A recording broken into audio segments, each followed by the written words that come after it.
I was in Abuja on Friday for a very exclusive meeting somewhere. It was a beautiful coincidence. That meeting had been scheduled 5, 6 months ago, so it wasn't because of what's happening presently, but it was a very good coincidence. And in that meeting were widows and missionaries, widows of Christians in the north that their husbands were slaughtered. They just asked one or two of us in the southwest to come, and they'd asked since. I didn't want to even go because of my schedule. I just flipped on Thursday. I said, okay, let me just fly in. But I'm grateful I went. And sitting down, it was not an easy experience for me. I can't forget it forever, especially because I'm a pastor. I saw the widows there, drawn from Kebbi State, Niger State, different parts of the north, to share their life stories. I was actually almost cautioning them because they had to talk about their husbands, what happened to their husband. Just a few of them, not all of them. And most of them were the wives of pastors. And on Friday, they mentioned to us that, at least from the data collected across, 5,000 pastors have been murdered. Not Christians, pastors. At the moment they hear that you're a pastor, that's it. Different stories. One of the women came, they were in church. About 100 of them were, of course, they surrounded the church building, separated the women from the men, and they told the women to relax. We will convert you to this religion and we'll marry you, but your men are going to die. And of course, the pastor was part of them. They took them somewhere where some of them escaped, but the pastor couldn't escape. So the wife said when they were leaving that place, they was asking for my husband, and they just didn't answer. By the time she stepped out, she saw her husband on the floor, butchered, cut to pieces. Was crying. And it was painful because you're hearing stories of 2023 and 2012, 2020 and 2025. Another one from Southern Kaduna was sharing a story. There were a lot of them there. A lot. It was a lot. How the husband is a pastor also, and they farm, and they went to farm. Of course, they kidnapped him from the farm. They asked for ransom, the 10 million, paid monies, and they told the secretary of the church to come and pick them after dropping the ransom, and as they were going, they told the pastor to turn back, and they shot him. A lot of stories like that. A lot of stories of even after ransom had been taken, they just killed the pastors.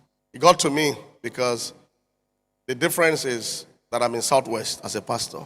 And many of them have children, 5 kids, 3 kids, and we had to ask questions about those children.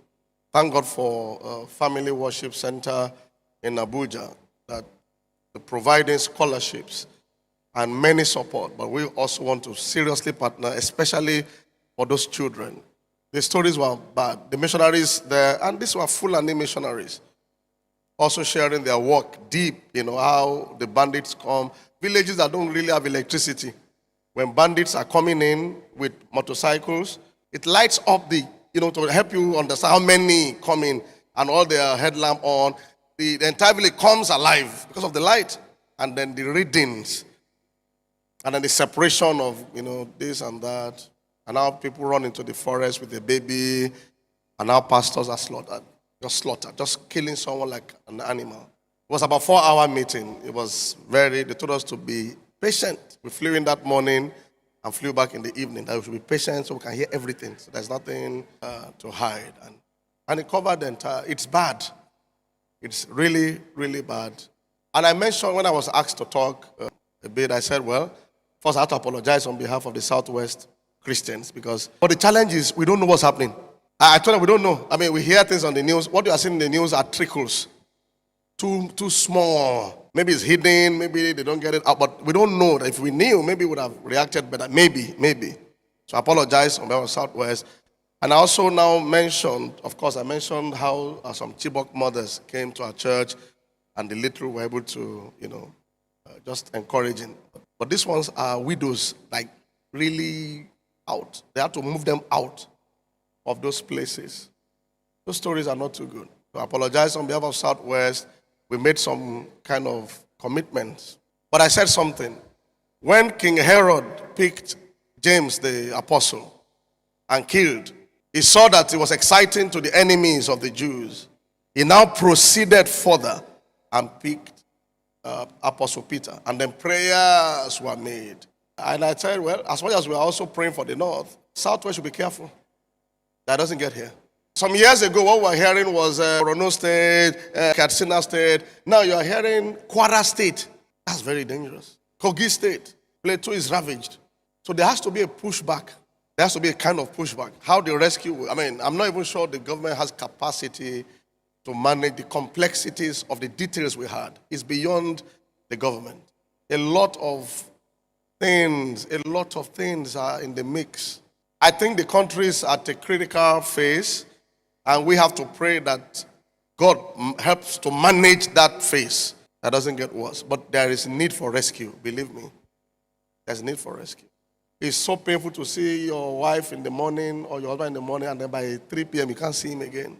And then when they were, they laughed at me a bit because when people are coming up, the figures they mentioned to them, yeah, you look at this person, where would this person get this money from?